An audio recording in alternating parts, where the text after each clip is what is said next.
Hi, hello, Namaskara. Welcome to Bharadwaj Academy YouTube channel. My dear students, in this class, we are going to discuss about the political science unit number 1, the problems of India and their solutions. ಇವತ್ತಿನ ತರಗತಿಯಲ್ಲಿ ನಾವು ಭಾರತದ ಸಮಸ್ಯೆಗಳು ಮತ್ತು ಅದರ ಪರಿಹಾರೋಪಾಯಗಳು ಅಂತಕ್ಕಂಥ lesson ಬಗ್ಗೆ ಚರ್ಚೆ ಮಾಡೋರಿದ್ದೀವಿ. ನಾನು ಇದನ್ನು ಕನ್ನಡದಲ್ಲೂ ಸಹ ನಿಮಗೆ ಎಕ್ಸ್ಪ್ಲೈನ್ ಮಾಡ್ತೀನಿ, ಬಹಳಷ್ಟು ಸರಳವಾಗಿ ಅರ್ಥ ಆಗೋ ರೀತಿಯಲ್ಲಿ. ನೀವಿನ್ನೂ ನನ್ನ ಚಾನಲ್ಗೆ ಸಬ್ಸ್ಕ್ರೈಬ್ ಮಾಡ್ಕೊಂಡಿಲ್ಲ ಅಂದರೆ ದಯವಿಟ್ಟು ಸಬ್ಸ್ಕ್ರೈಬ್ ಮಾಡ್ಕೊಳ್ಳಿ. ಮುಂದೆ ಬರತಕ್ಕಂಥ ಎಲ್ಲ ಲೆಸನ್ಗಳನ್ನು ನೋಡಲಿಕ್ಕೆ, ಅದರ ನೋಟಿಫಿಕೇಷನ್ನ ಪಡೆಯೋದಕ್ಕೆ ಬೆಲ್ಲೈಕನನ್ನು ಒತ್ತಿ ಅಂತ ಹೇಳ್ತಾ, let us start our lesson today.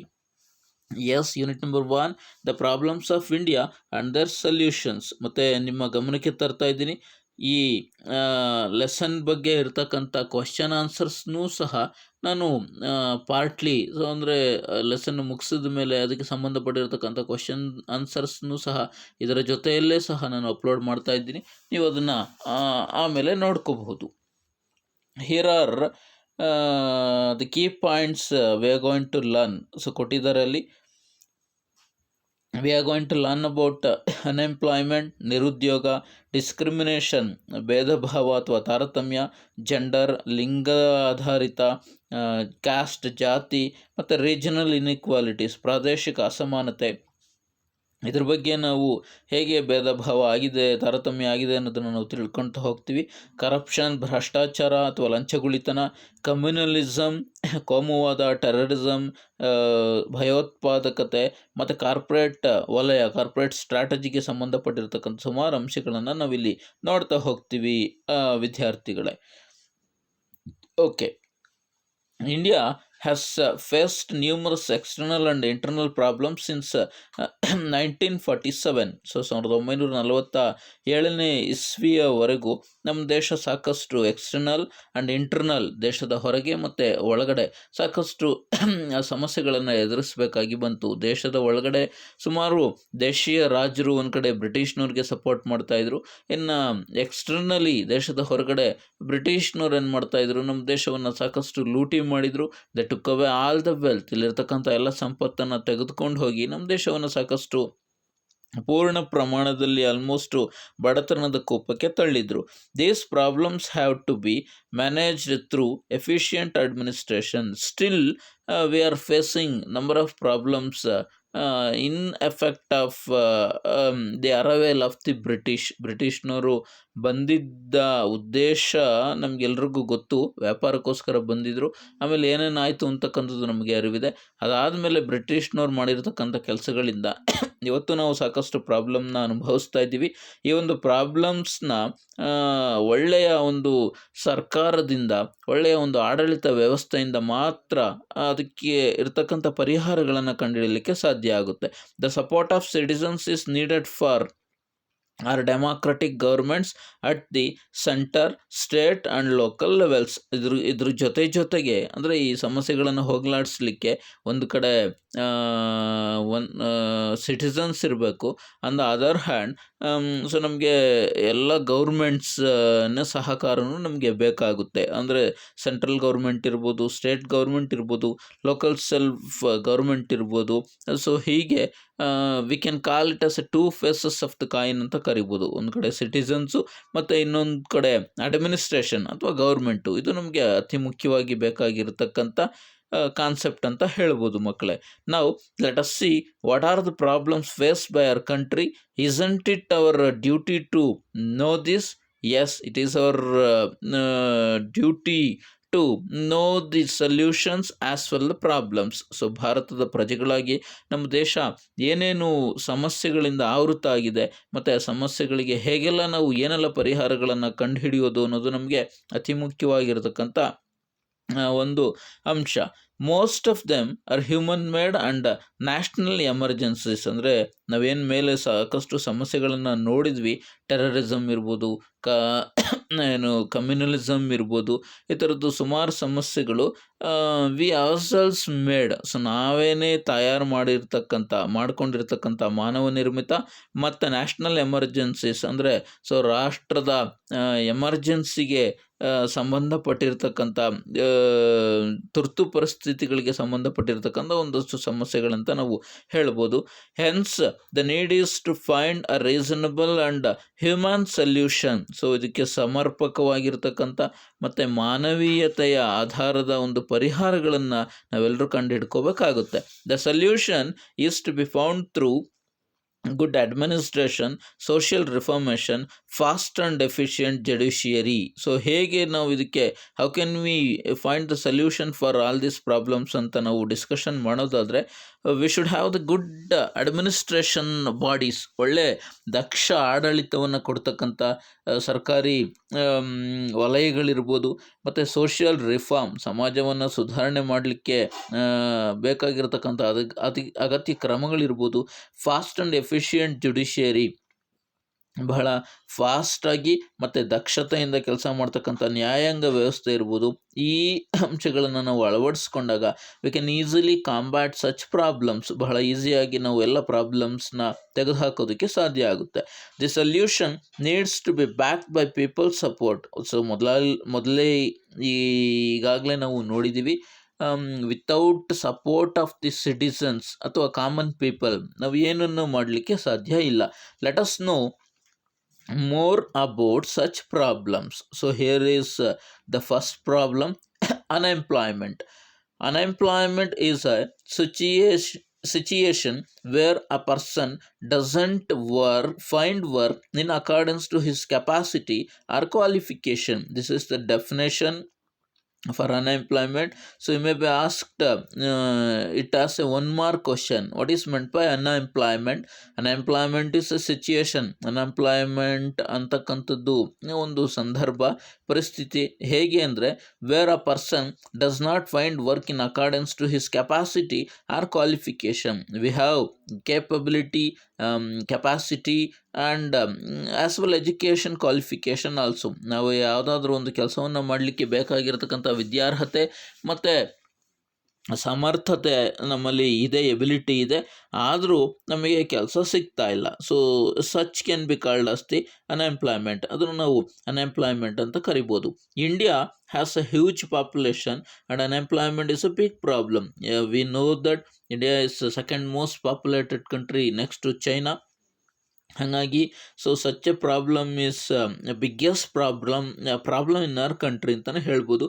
Usually the population and improved technology are considered as the two reasons for unemployment. As this is important, generally population and population means a huge population ಅಥವಾ population explosion and improved technology are considered as the two main reasons for unemployment. ಒಂದು ಕಡೆ ಬೆಳೀತಾ ಇರತಕ್ಕಂಥ ಜನಸಂಖ್ಯೆ ಮತ್ತು ಅಭಿವೃದ್ಧಿ ಆಗಿರ್ತಕ್ಕಂಥ ತಂತ್ರಜ್ಞಾನ. ಏಕೆಂದರೆ ತಂತ್ರಜ್ಞಾನದ ಬಳಕೆಯಲ್ಲಿ ಎಲ್ಲರೂ ಸಮಾನರು ಇರೋದಿಲ್ಲ. ಸೊ ಎಲ್ಲರೂ ಅದನ್ನು ಏಕಕಾಲಕ್ಕೆ ಮತ್ತು ಅದರ ಬಗ್ಗೆ ತಿಳ್ಕೊಂಡು ಬಳಸ್ತಕ್ಕಂಥ ಜನಸಂಖ್ಯೆ ನಮ್ಮಲ್ಲಿ ಕಡಿಮೆ ಇದೆ. ಹಾಗಾಗಿ ಇದೆರಡೂ ಅತಿ ಮುಖ್ಯವಾದ ಕಾರಣ ನಿರುದ್ಯೋಗಕ್ಕೆ ಅಂತ ನಾವು ಹೇಳ್ಬೋದು.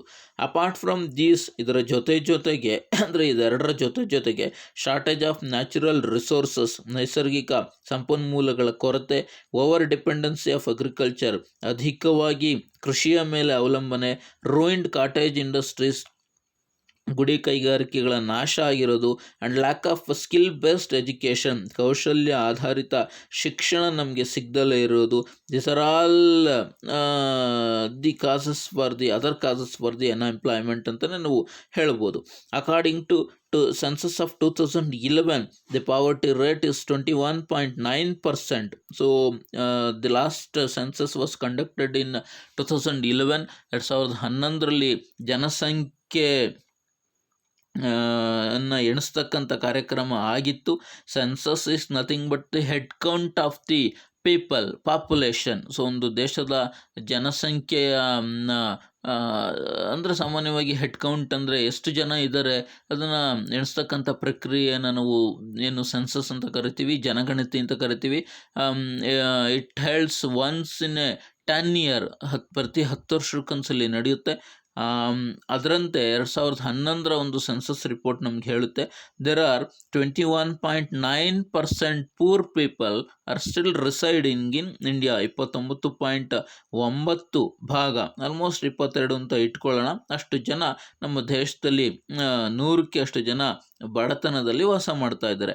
This indicates the growing problem of unemployment in India. Yes, of course, ಎಲ್ಲಿ ನಾವು ಪೂರ್ ಪೀಪಲ್ನ ನೋಡ್ತೀವೋ ಅವ್ರಿಗೆ ಪಾವರ್ಟಿಗೆ ಅತಿ ಮುಖ್ಯವಾದ ಕಾರಣನೇ ನಿರುದ್ಯೋಗ ಅಂತ ನಾವು ಹೇಳ್ಬೋದು. ಎಸ್, ಹಾಗಾಗಿ ಆಲ್ಮೋಸ್ಟ್ 21.9% ಅಷ್ಟು ಪೂರ್ ಪೀಪಲ್ ಮತ್ತು ಅನ್ಎಂಪ್ಲಾಯೀಸ್ನ ನಾವು ನಿರುದ್ಯೋಗಿಗಳನ್ನು ನೋಡ್ಬೋದು.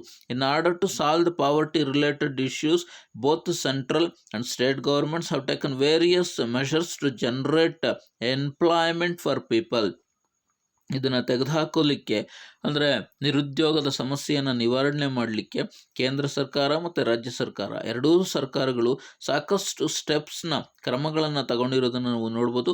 Steps have been taken to improve the skill level of the job seekers so that they can have better access to employment, providing loans. So ಏನು ಸ್ಟೆಪ್ಸ್ನ ತಗೊಂಡಿದ್ದೆ ಅಂದರೆ skill level of the job seekers ಅಂದರೆ ಯಾರು ಕೆಲಸಗಳನ್ನ ಉದ್ಯೋಗವನ್ನು ಹುಡುಕ್ತಾ ಇದ್ದಾರೆ ಅವರ ಕೌಶಲ್ಯಗಳನ್ನು ಅಭಿವೃದ್ಧಿ ಮಾಡೋದು. ಇದರಿಂದ ಏನಾಗುತ್ತೆ, so that they can have better access to employment, ಅವ್ರಿಗೆ ಸಂಬಂಧಪಟ್ಟಿರ್ತಕ್ಕಂಥ ಉದ್ಯೋಗಗಳನ್ನು ಬಹಳ ಸರಳವಾಗಿ ಹುಡ್ಕೊಳ್ಳೋದಕ್ಕೆ ಸಾಧ್ಯ ಆಗುತ್ತೆ. ಅದರ ಜೊತೆಗೆ providing loans and subsidy to enable people to engage in self employment.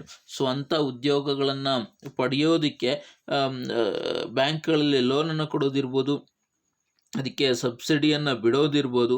For example, ಈಗ ಯಾವುದೋ ಒಂದು ಉದ್ಯೋಗಕ್ಕೆ ನಾವು ಒಂದು 40 ಲಕ್ಷ ರೂಪಾಯಿ ಲೋನನ್ನು ತಗೊಳ್ತಾ ಇದ್ದೀವಿ ಅಂದರೆ ಒಂದು 5 ಲಕ್ಷ ರೂಪಾಯಿ ಗೌರ್ಮೆಂಟ್ ಕಡೆಯಿಂದ ಏನು ಮಾಡುತ್ತೆ, ಡಿಸ್ಕೌಂಟ್ ರೀತಿಯಲ್ಲಿ ಅದನ್ನು ಬಿಡ್ಬೋದು. ಈ ರೀತಿ ಕ್ರಮಗಳಿಂದ ನಾವು can find out some solution to unemployment.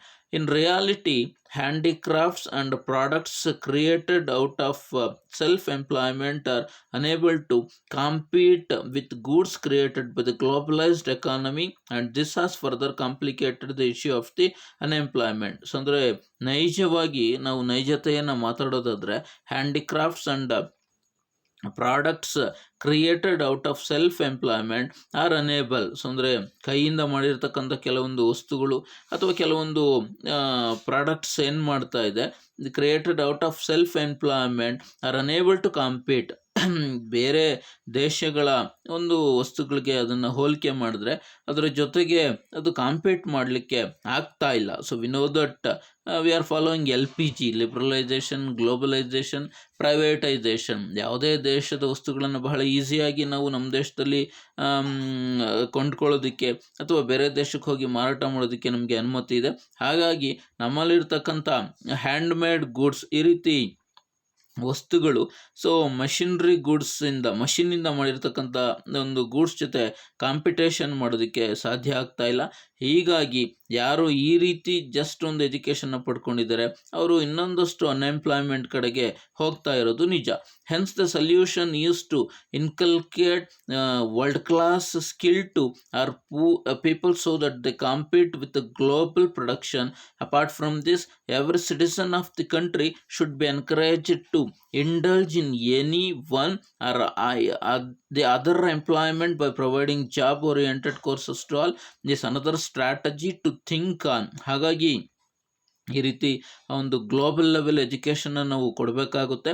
ಅದರ ಜೊತೆಗೆ ಭಾರತದ ಪ್ರತಿಯೊಬ್ಬ ಪ್ರಜೆನೂ ಸಹ ಸೊ ತನ್ನದೇ ಆಗಿರ್ತಕ್ಕಂಥ ಒಂದು ಸೆಲ್ಫ್ ಎಂಪ್ಲಾಯ್ಮೆಂಟ್ ಆಪರ್ಚುನಿಟಿಗೆ ಒಳಗಾಗಬೇಕು, ಅದನ್ನು ಮಾಡ್ಕೋಬೇಕು.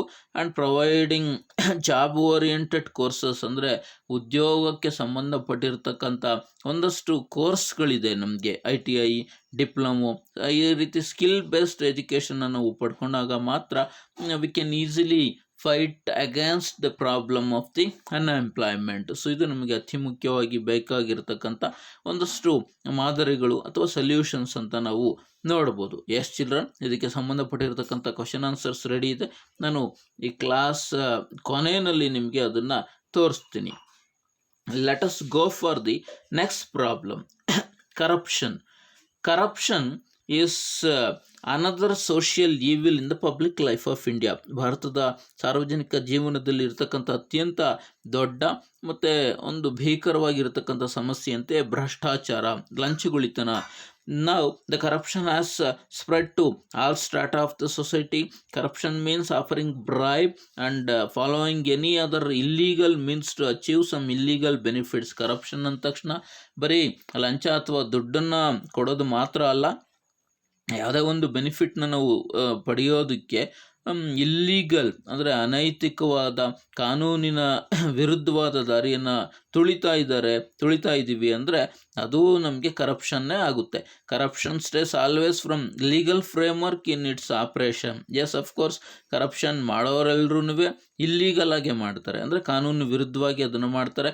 This also can be defined as misuse of public authority for personal gains. ಅಂದರೆ ಸಾರ್ವಜನಿಕ ಜೀವನದಲ್ಲಿ ನಮಗೆ ಸಿಕ್ಕಿರ್ತಕ್ಕಂಥ ಹಕ್ಕುಗಳನ್ನು, ಅಧಿಕಾರವನ್ನು ಸ್ವಾರ್ಥಕ್ಕೋಸ್ಕರ ಬಳಸ್ಕೊಳ್ಳೋದು ಕರಪ್ಷನ್ನ ಮೂಲ ಉದ್ದೇಶ ಆಗಿರುತ್ತೆ. Sweeping away all the procedures for a narrow personal gain can also be termed as corruption. So sweeping away all the procedures ಅಂದರೆ ಯಾವುದೇ ಒಂದು ಸರ್ಕಾರದ ಕೆಲಸಗಳನ್ನು ಮಾಡಬೇಕು ಅಂದರೆ ಸುಮಾರು ರೀತಿ ನೀತಿ ರಿವಾಜುಗಳು, ಪ್ರೊಸೀಜರ್ಸ್ ಇರುತ್ತೆ. ಈಗ ಫಾರ್ ಎಕ್ಸಾಂಪಲ್ ಎಲ್ಲೋ ಒಂದು ಗೌರ್ಮೆಂಟ್ ಬಿಲ್ಡಿಂಗ್ನ ಕಟ್ತಾ ಇದ್ದಾರೆ ಅಂದರೆ ಅದಕ್ಕೆ ಯೂಸ್ ಮಾಡಿರತಕ್ಕಂಥ ಮೆಟೀರಿಯಲ್ಸು ಹೈ ಕ್ವಾಲಿಟಿ ಇರಬೇಕು. ಸಿಮೆಂಟ್ ಇರ್ಬೋದು, ಜಲ್ಲಿ ಇರ್ಬೋದು, ಕಬ್ಬಣ ಇರ್ಬೋದು, ಎಷ್ಟೆಷ್ಟೇ ಪ್ರಮಾಣದದನ್ನು ಬಳಸಬೇಕು, ಇಷ್ಟೇ ದಿನಗಳಲ್ಲಿ ಮುಗಿಸ್ಬೇಕು, ಈ ರೀತಿ ಸಾಕಷ್ಟು ಪ್ರೊಸೀಜರ್ಸ್ ಇರುತ್ತೆ.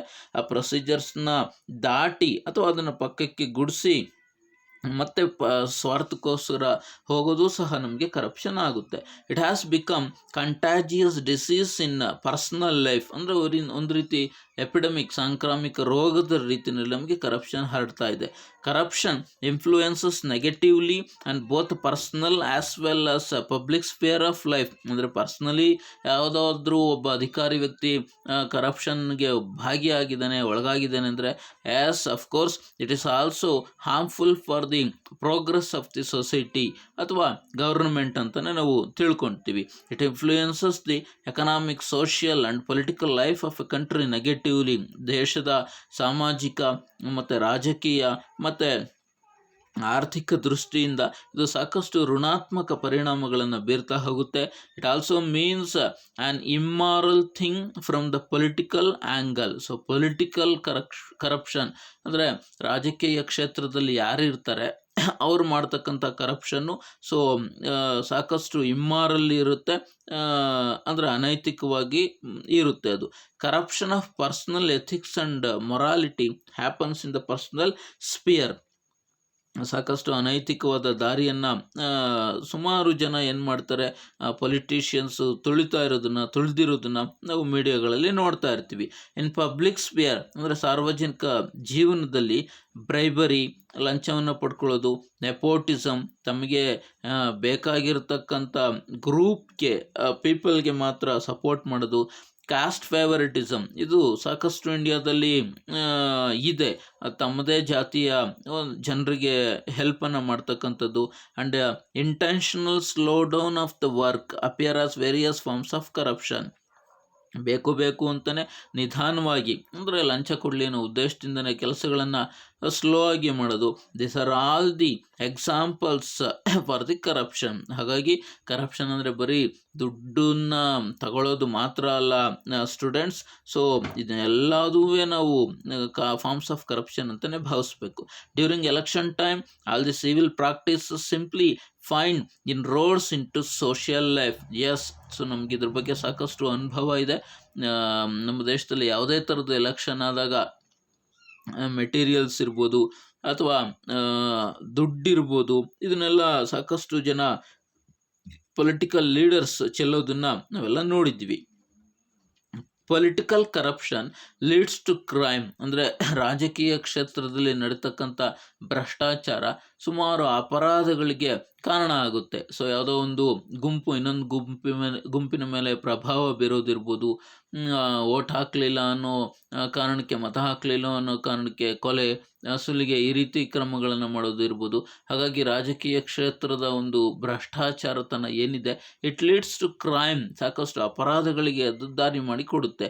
It also provides motivation of corruption in public life and nourishes the miss administration on the part of officials. So ಒಂದು ಕಡೆ ಸಾರ್ವಜನಿಕ ಜೀವನವನ್ನು ಹಾಳು ಮಾಡುತ್ತೆ, ಮತ್ತೆ ಇಟ್ ನರಿಷಸ್ ಅಂದರೆ ಏನನ್ನು ಪೋಷಣೆ ಮಾಡುತ್ತೆ, ಮಿಸ್ ಅಡ್ಮಿನಿಸ್ಟ್ರೇಷನ್, ಒಂದು ದುರಾಡಳಿತವನ್ನು, ಅಲ್ಲಿರ್ತಕ್ಕಂಥ ಅಧಿಕಾರಿಗಳನ್ನು ಸೇರಿ ದುರಾಡಳಿತವನ್ನು ಕೊಡ್ತಕ್ಕಂಥ ಕೆಲಸ ಇಲ್ಲೇ ಆಗುತ್ತೆ.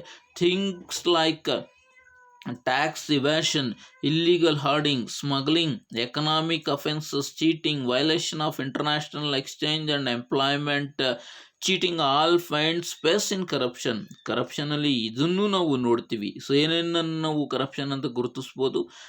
ಥಿಂಗ್ಸ್ ಲೈಕ್ ಟ್ಯಾಕ್ಸ್ ಇವ್ಯಾಷನ್ ಅಂದರೆ ತೆರಿಗೆಯ ಕಳ್ಳತನ, ತೆರಿಗೆಯನ್ನು ಕಟ್ಟೋದ್ರಿಂದ ನಾವು ತಪ್ಪಿಸ್ಕೊಳ್ಳೋದು. ಇಲ್ಲಿಗಲ್ ಹಾರ್ಡಿಂಗ್, ಸೊ ಬೇರೆ ಬೇರೆ ಕಡೆ ಕೆಲವೊಂದು ವಸ್ತುಗಳನ್ನು ನಾವು ದಾಸ್ತಾನು ಮಾಡೋದಿರ್ಬೋದು. ಸ್ಮಗ್ಲಿಂಗ್ ಇರ್ಬೋದು. ಎಕನಾಮಿಕ್ ಅಫೆನ್ಸಸ್ ಆಲ್ಮೋಸ್ಟು ಟ್ಯಾಕ್ಸ್ ಮತ್ತು ಬೇರೆ ಬೇರೆ ಟ್ಯಾಕ್ಸ್ಗೆ ಸಂಬಂಧಪಟ್ಟಿರೋದೇ ಆಗಿರುತ್ತೆ. ಚೀಟಿಂಗ್, ವೆಯ್ಟ್ ಮತ್ತು ಮೆಜರ್ಸ್ನಲ್ಲಿ ಮಾಡೋ ಮೋಸ ಇರ್ಬೋದು. Violation of international exchange, import duty ಬರುತ್ತೆ ನಮಗೆ ಮಕ್ಕಳೇ. ಎಕ್ಸ್ಪೋರ್ಟ್ ಮತ್ತು ಇಂಪೋರ್ಟ್, ಯಾವುದೇ ವಸ್ತುಗಳನ್ನು ಇಂಪೋರ್ಟ್ ಮತ್ತು ಎಕ್ಸ್ಪೋರ್ಟ್ ಮಾಡಿದಾಗ ಅದಕ್ಕೂ ಸಹ ನಾವು ಡ್ಯೂಟಿನ ಅಂದರೆ ತೆರಿಗೆಯನ್ನು ಕಟ್ಟಬೇಕು. ಇದರಿಂದ ಸರ್ಕಾರಕ್ಕೆ ವಂಚನೆ ಮಾಡೋದು. ಆ್ಯಂಡ್ ಎಂಪ್ಲಾಯ್ಮೆಂಟ್ ಚೀಟಿಂಗ್, ಸೊ ಬೇರೆ ಬೇರೆ ಜನರಿಗೆ, ಈಗಾಗಲೇ ನಾವು ಮೇಲೆ ನೋಡಿದ್ದೀವಿ, ತಮಗೆ ಬೇಕಾಗಿರತಕ್ಕಂಥ ಜನರಿಗೆ ಮಾತ್ರ ಉದ್ಯೋಗಗಳನ್ನು ಕೊಡೋದು. This are all the other forms of corruption which find in India. ನಮ್ಮ ದೇಶದಲ್ಲಿ ನಾವು ನೋಡ್ಬೋದು. It is impossible to root out corruption by either rejecting it at a personal level or just going along with it. ಅಂದರೆ ನಾವು ಕರಪ್ಷನ್ನ ನಿಲ್ಲಿಸೋದು ಹೇಗಪ್ಪ ಅಂದರೆ, so ಅದನ್ನು ತಗೊಳ್ಳೋದನ್ನು ನಿಲ್ಲಿಸಿದ್ರೆ ಮಾತ್ರ ಕರಪ್ಷನ್ ಅನ್ನೋದು ನಿಲ್ಲಲ್ಲ, ಮತ್ತು ಅದ್ರ ಜೊತೆಗೆ ಹೋಗ್ಲಿಕ್ಕೂ ನಾವು ಸಾಧ್ಯ ಇಲ್ಲ. ಇಟ್ ಕ್ಯಾನ್ ಬಿ, ಹಾಗಾದರೆ ಏನು ಮಾಡಬೇಕು? It can be rooted out only through strong public ethics and morality and personal commitment. ಅಂದರೆ ಸೊ ಸಾರ್ವಜನಿಕರು ಅದ್ರ ಬಗ್ಗೆ ಸಾಕಷ್ಟು ವಿವೇಚನೆಯಿಂದ ನಡ್ಕೊಳ್ಬೇಕು. ಯಾಕೆಂದರೆ ಲಂಚ ಕೊಡ್ತಾ ಇದ್ದಾರೆ ಅಂದಾಗ ಮಾತ್ರ ಲಂಚ ತಗೊಳ್ಳೋರು ಏನಾಗಿರ್ತಾರೆ, ರೆಡಿ ಆಗಿರ್ತಾರೆ. ಸೊ ಮತ್ತು ಸಾಕಷ್ಟು ನೈತಿಕ ಕ್ರಮಗಳನ್ನು ಅನುಸರಿಸಿದಾಗ, ಬದ್ಧತೆಯಿಂದ, ಪರ್ಸ್ನಲ್ ವೈಯಕ್ತಿಕ ಬದ್ಧತೆಯಿಂದ ಕೆಲಸ ಮಾಡಿದಾಗ ಮಾತ್ರ ಸೊ ನಾವು ಅದನ್ನು ಕರಪ್ಷನ್ನ ನಿಲ್ಲಿಸೋದಕ್ಕೆ ಸಾಧ್ಯ. ಅಂದರೆ ಒಂದು ಕಡೆ ಸಿಟಿಸನ್ಸ್, ಪೌರರು, ಮತ್ತು ಇನ್ನೊಂದು ಕಡೆ ಸರ್ಕಾರ ಮತ್ತು ಅದಕ್ಕೆ ಸಂಬಂಧಪಟ್ಟಿರ್ತಕ್ಕಂಥ ಎಲ್ಲ ಅಧಿಕಾರಿಗಳು, ಈ ಎರಡೂ ಕೈ ಸೇರಿದಾಗ ಮಾತ್ರ ನಾವು ಕರಪ್ಷನ್ನ ನಿಲ್ಲಿಸೋದಕ್ಕೆ ಸಾಧ್ಯ. Money a times natural human tendency for selfishness, eagerness to fund of personal emergencies and personal gain lead a person to engage in corruption. Yes, of course, ಮನುಷ್ಯನಿಗಿರ್ತಕ್ಕಂಥ ಸ್ವಾರ್ಥ ಅಂತಕ್ಕಂಥದ್ದು ಹ್ಯೂಮನ್ ಟೆಂಡೆನ್ಸಿ, ಅಂದರೆ ಮನುಷ್ಯಗೆ ಬಂದಿರತಕ್ಕಂಥ ಹುಟ್ಟುಗುಣ ಮತ್ತು ದುರಾಸೆ ಇರ್ಬೋದು. ಎಲ್ಲ ಅಂಶಗಳು ಸಾಕಷ್ಟು ಏನು ಮಾಡುತ್ತೆ, ಕೆಲವೊಂದು ನಮ್ಮ ಜೀವನದಲ್ಲಿ ನಡೀತಕ್ಕಂಥ ಅನಿರೀಕ್ಷಿತ ಘಟನೆಗಳು ಜನರನ್ನು ಸಾಕಷ್ಟು ಕರಪ್ಷನ್ ಕಡೆಗೆ ಕೊಂಡೊಯ್ಯುತ್ತೆ. Lack of strict supervision and legal enforcement, ಅಂದರೆ ಲ್ಯಾಕ್ ಆಫ್ ಸ್ಟ್ರಿಕ್ಟ್ ಸೂಪರ್ವಿಷನ್, ಮೇಲ್ವಿಚಾರಣೆ ಇಲ್ದಲೇ ಇರೋದು, ಮತ್ತು ಸರಿಯಾದ ಬಿಗಿಯಾದ ಕಾನೂನು ಇಲ್ದಲೇ ಇರೋದು, ಇದು ಕರಪ್ಷನ್ಗೆ ದಾರಿ ಮಾಡಿ ಕೊಡುತ್ತೆ. Political will and public support is inevitable for tackling corruption. ಒಂದು ಕಡೆ ರಾಜಕೀಯ ಕ್ಷೇತ್ರದ ದೃಢ ನಿರ್ಧಾರ ಅಥವಾ ಕಾನೂನುಗಳು, ಮತ್ತು ಇನ್ನೊಂದು ಕಡೆ ಪಬ್ಲಿಕ್ ಸಪೋರ್ಟು. ನಾನು ಹೇಳ್ದನಲ್ಲ, ಎಲ್ಲಿವರೆಗೂ ಲಂಚ ಕೊಡೋರು ಇರ್ತಾರೋ ಅಲ್ಲಿವರೆಗೂ ಲಂಚ ತಗೊಳ್ಳೋರು ಇದ್ದೇ ಇರ್ತಾರೆ. ಇದನ್ನು ನಿಲ್ಲಿಸೋದಕ್ಕೆ ಈ ದಾರಿಗಳಿಂದ ಮಾತ್ರ ನಮಗೆ ಸಾಧ್ಯ. In other words, ethical political leadership, good officers and politically aware and educated public can weed out corruption. ಅಂದರೆ ಒಳ್ಳೆ ದಕ್ಷ ನಾಯಕರು. ಹಾಗಾಗಿನೇ ನಾವು ಸಾಮಾನ್ಯವಾಗಿ ಚುನಾವಣೆಗಳಲ್ಲಿ during the time of election it is our duty to choose or select proper or very good candidates ಅನ್ನೋದು ನಮ್ಮ ಮೈಂಡ್ನಲ್ಲಿ ಇರಬೇಕು. ಒಳ್ಳೊಳ್ಳೆ ಸರ್ಕಾರಿ ಅಧಿಕಾರಿಗಳು ಇದ್ದಾರೆ ಈಗಲೂ ನಮ್ಮ ರಾಜ್ಯದಲ್ಲಿ, ದೇಶದಲ್ಲಿ. ಲಂಚವನ್ನು ಮುಟ್ತಲೇ ಇರತಕ್ಕಂಥ ಒಂದಷ್ಟು ಜನ ಅಧಿಕಾರಿಗಳನ್ನು ಕೋಟಿಗೊಬ್ಬರು ಅಂತಲೇ ಹೇಳ್ಬೋದು, ಅಷ್ಟೇ. ಆ ರೀತಿ ಅಧಿಕಾರಿಗಳನ್ನು ನೋಡ್ಬೋದು. ಈ ರೀತಿ ಜನರಿಂದ ಮಾತ್ರ ನಾವು ಕರಪ್ಷನ್ ನಿಲ್ಲಿಸೋದಕ್ಕೆ ಸಾಧ್ಯ. ಇನ್ನು ಮತ್ತೆ ಏನೇನು ಸ್ಟೆಪ್ಸ್ ಇದೆ ಕರಪ್ಷನ್ನ ನಿಲ್ಲಿಸೋದಕ್ಕೆ ಅಂದರೆ ಇನ್ಸ್ಟಿಟ್ಯೂಷನ್ಸ್ ಲೈಕ್ ಲೋಕಪಾಲ್, ಕೇಂದ್ರ ಸರ್ಕಾರದ ಒಂದು ಅಡಿಯಲ್ಲಿ ಸೆಂಟ್ರಲ್ ಗೌರ್ಮೆಂಟ್ ಲೆವೆಲಲ್ಲಿ, ಮತ್ತು ನಮ್ಮ ಕರ್ನಾಟಕದಲ್ಲಿ Lokayukta can bring down corruption drastically, ನಿಲ್ಲಿಸ್ತಕ್ಕಂಥ ಕೆಲಸವನ್ನು ಮಾಡ್ತಾ ಇದೆ. Education institutions can take lead in this direction, ಅಂದರೆ ವಿದ್ಯಾಸಂಸ್ಥೆಗಳು, ಶೈಕ್ಷಣಿಕ ಸಂಸ್ಥೆಗಳು ಈ ಬಗ್ಗೆ ಸಾಕಷ್ಟು ಮಾಹಿತಿಯನ್ನು ಮಕ್ಕಳಿಗೆ ಚಿಕ್ಕ ವಯಸ್ಸಿನಲ್ಲೇ ಕೊಟ್ಟರೆ ಮುಂದೆ ಅವರು ಒಂದಷ್ಟು ಕರಪ್ಷನ್ ಒಳಗಾಗ್ದಲೇ ಇರೋ ರೀತಿಯಲ್ಲಿ ನಾವು ಅದನ್ನು ಟರ್ನ್ ಮಾಡೋದಕ್ಕೆ ಸಾಧ್ಯ. By installing CCTV cameras in government offices and increasing efficiency of government work can also bring down the intensity of the corruption. So CCTV ಕ್ಯಾಮ್ರಾಗಳನ್ನು ಹಾಕೋದು ಮತ್ತು ಅಲ್ಲಿರ್ತಕ್ಕಂಥ ಅಧಿಕಾರಿಗಳ ದಕ್ಷತೆಯನ್ನು ಹೆಚ್ಚಿಗೆ ಮಾಡ್ತಕ್ಕಂಥ ಕೆಲಸ, ಇದುವೇ ಕರಪ್ಷನ್ ನಿಲ್ಲಿಸ್ತಕ್ಕಂಥ ಒಂದು ದಾರಿ. Measures like awarding harsh punishment for corrupt officials can also bring in some changes, ಅಂದರೆ ಯಾರು ಕರಪ್ಷನ್ಗೆ ಒಳಗಾಗ್ತಾರೆ ಅವರಿಗೆ ಕ್ರೂರವಾಗಿರ್ತಕ್ಕಂಥ ಶಿಕ್ಷೆಯನ್ನು ಕೊಡೋದು ಕರಪ್ಷನ್ ನಿಲ್ಲಿಸ್ತಕ್ಕಂಥ ಮತ್ತೊಂದು ದಾರಿ. Increasing the number of courts and judges can also reign in corruption. So ಸಾಕಷ್ಟು ಕೋರ್ಟ್ಗಳನ್ನು, ನ್ಯಾಯಾಲಯಗಳ ಸಂಖ್ಯೆಯನ್ನು ಜಾಸ್ತಿ ಮಾಡೋದು, ಜಡ್ಜಸ್ನ ಸಂಖ್ಯೆಗಳನ್ನು ಜಾಸ್ತಿ ಮಾಡೋದು, ಇದರಿಂದ ಕರಪ್ಷನ್ಗೆ ಒಳಗಾಗೋರಿಗೆ ಅತಿ ಬೇಗ ಶಿಕ್ಷೆಯನ್ನು ಕೊಡಲಿಕ್ಕೆ ದಾರಿಯಾಗುತ್ತೆ.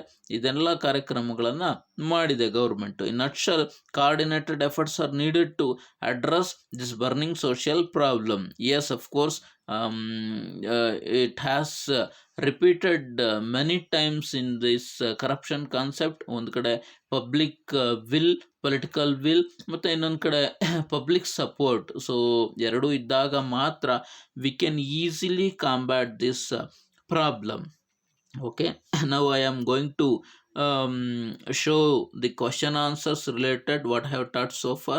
ಇದುವರೆಗೆ ನಾನು ಏನನ್ನು ಟೀಚ್ ಮಾಡಿದ್ದೀನಿ ಅದಕ್ಕೆ ಸಂಬಂಧಪಟ್ಟಿರ್ತಕ್ಕಂಥ ಒಂದಷ್ಟು ಕ್ವಶನ್ ಆನ್ಸರ್ಸ್ನೂ ಸಹ ನಾನು ನಿಮಗೆ ತೋರಿಸೋನಿದ್ದೀನಿ. ನೀವು ಅದನ್ನು ಬರ್ಕೊಂಡು ಒಂದು ಕಡೆ ಪ್ರಾಕ್ಟೀಸ್ ಮಾಡಿ. ಈ ಕ್ಲಾಸ್ ನಿಮಗೆ ಇಷ್ಟ ಆಗಿದ್ದರೆ ದಯವಿಟ್ಟು ನಿಮ್ಮ ಫ್ರೆಂಡ್ಸ್ಗೆ ಇದನ್ನು ರೀಚ್ ಮಾಡಿ ಮತ್ತು ನನ್ನ ಚಾನಲ್ನ ಸಬ್ಸ್ಕ್ರೈಬ್ ಮಾಡಿ ಅಂತ ಹೇಳ್ತಾ ಈ ಕ್ಲಾಸನ್ನು ಇಲ್ಲಿಗೆ ಮುಗಿಸ್ತಾ ಇದ್ದೀನಿ. Thank you all.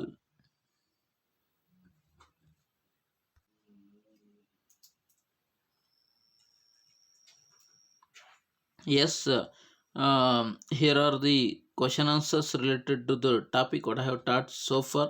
What are the measures needed for the eradication of unemployment? Here I have listed some points. You can take a look of it. So step by step ನೀವು ಅದನ್ನು ನೋಡ್ಕೊಳ್ಳಿ ಅಥವಾ ಒಂದು ಕಡೆ ಬರ್ಕೊಳ್ತಕ್ಕಂಥ ಕೆಲಸವನ್ನು ಮಾಡಿ ಸ್ನೇಹಿತರೆ. Okay, then next question, what are the effect of corruption? ಲಂಚಗುಳಿತನದಿಂದ ಆಗ್ತಕ್ಕಂಥ ಪರಿಣಾಮಗಳು, ಫಲಿತಾಂಶಗಳು ಏನು? Here also have listed some points. So ನೀವು ಅದನ್ನು ನಿಧಾನಕ್ಕೆ ನೋಡ್ಕೊಳ್ಳಿ. Then one more question, what are the measures taken to curb of corruption, or what are the means can be taken to corruption? ಇದು ಸಾಕಷ್ಟು ಮೋಸ್ಟ್ ಫೇಮಸ್ ಕ್ವಶನ್ ಅಂತಲೇ ಹೇಳ್ಬೋದು. ಈ ಲೆಸನಲ್ಲಿ ಸುಮಾರು ಸಲ ಈ ಕ್ವಶನ್ ರಿಪೀಟ್ ಆಗಿರೋದನ್ನು ನೋಡ್ಬೋದು. Here I have listed out some points regarding this question, so you can take a look of it later. Thank you all once again.